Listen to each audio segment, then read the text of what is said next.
चुनाव के अंदर धांधली और प्रलोभन जो दिया जा रहा है उस बारे में हम कंप्लेंट करने आए थे। गैस सिलेंडर चाहे उज्ज्वला स्कीम है चाहे बीपीएल स्कीम है, उसके अंदर इलेक्शन टाइम के अंदर फ्री सिलेंडर बांटना वो violation of the code of conduct और ये वेल सेटेड प्रिंसिपल्स है।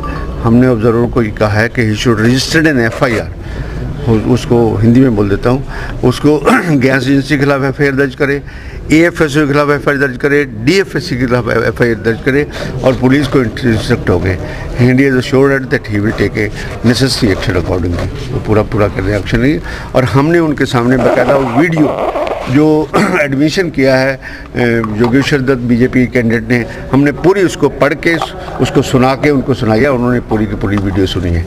इसके अलावा हमारी जो कंप्लेंट है, हम सेंट्रल ऑब्जर्वर को मिलने इसलिए आए हैं कि गांव में धड़ल्ले से शराब बेची जा रही है। 2 दिन पहले वो कौन सा रबड़ा गांव है, वहाँ भी एक मतलब कि अनफॉर्चुनेट इंसिडेंस हुई, उसको भी हम कंडेम करते हैं।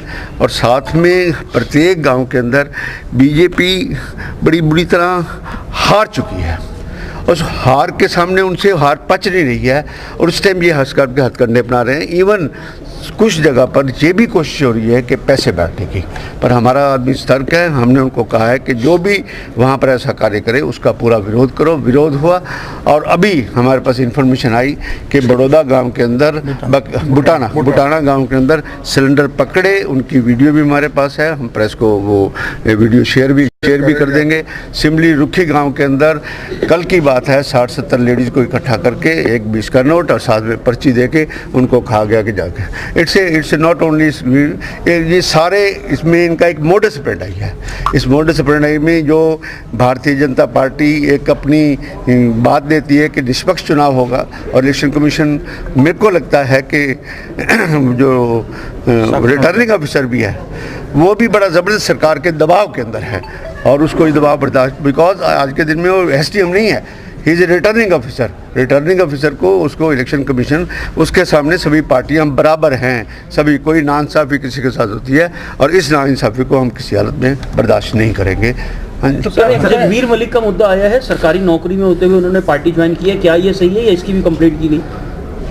जगबीर मलिक का वो जो मास्टर जी हैं, जो मास्टर जी, उनके पल्ले कुछ नहीं है, छोड़ा बात।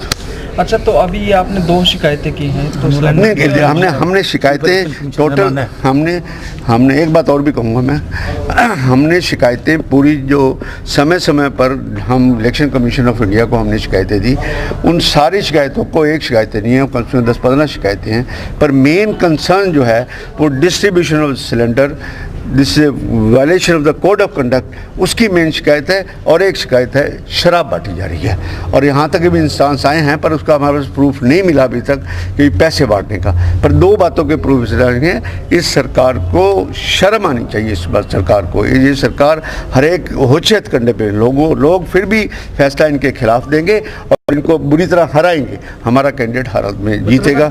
हाँ, दर्ज होने के लिए क्या कुछ आश्वासन दिया है उसने? उन्हें, हाँ, अनुराग अग्रवाल जो चीफ इलेक्टोरल ऑफिसर हरियाणा का है, he also give a finding कि during elections code of conduct के किसी तरह का सिलेंडर, चाहे उज्ज्वला स्कीम हो, चाहे कोई स्कीम हो, चाहे बीपीएल स्कीम हो, that's a violation of the code of conduct. और ये नहीं अगर ये एफआईआर दर्ज करेंगे, हम थ्रू कोर्ट एफआईआर दर्ज कराएंगे। इस बात को हम बख्शने वाले नहीं है किसी हालत में। सर आप कह रहे हैं कि रिटर्निंग ऑफिसर जो प्रेशर में है, तो क्या आगे क्या करेंगे आप?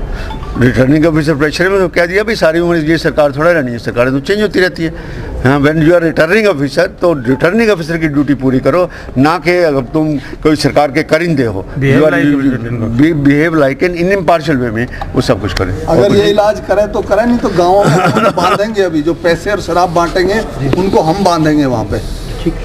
उनका इलाज हम एक मिनट डॉक्टर केवी सिंह कुछ कहेंगे। वो भी तो कानून हाथ में ले रहे हैं। देखिए, ये सरकार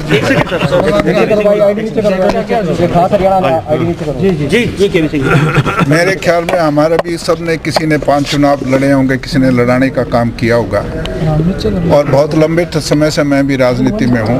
ये सरकार जीरो टॉलरेंस की बात करने वाली, मेरे ख्याल में इतना भ्रष्टाचार आज तक किसी चुनाव में नहीं, इतना नंगा नाच हर एक चीज़ का।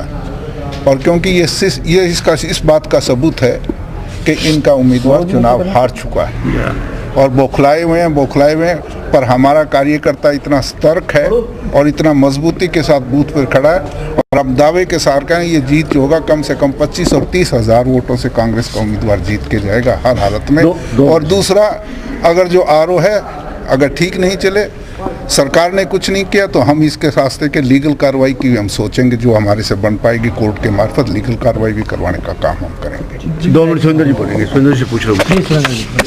देखिए, आप तो देख रहे हैं कि चुनाव से आज कल चुनाव और उसे 3 दिन पहले तक, मतलब 2 दिन पहले जा चुके और आज भी सवेरे से लगातार जो ये लोगों को प्रलोभन दे रहे हैं, ये उज्ज्वला स्कीम या चाहे बीपीएल स्कीम के द्वारा जो भी सिलेंडर देने थे, तो ये चुनाव से पहले भी दे सकते थे या चुनाव कल होने के 2 दिन बाद भी दे सकते थे, लेकिन ये चुनाव आचार संहिता का बिल्कुल सरेआम उल्लंघन हो रहा है।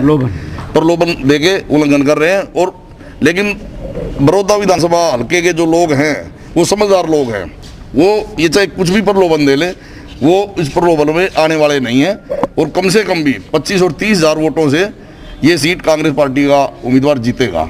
लेकिन जहाँ तक ये बात करती थी बीजेपी गवर्नमेंट, आज ये खुद ही मतलब शराब भी बांट रहे हैं। आप देख रहे हो कि सरेआम शराब बट रही 3 दिन से और पैसे बांट रहे हैं। और लगातार जहाँ पे इनके शराब जो एक्साइज के अधिकारी हैं वो खड़े होकर बंटवा रहे हैं। तो आपको लगता है कि सरकार जो वो अपने सरकारी तंत्र का इस्तेमाल कर रही है? बिल्कुल सरेआम कर रही है।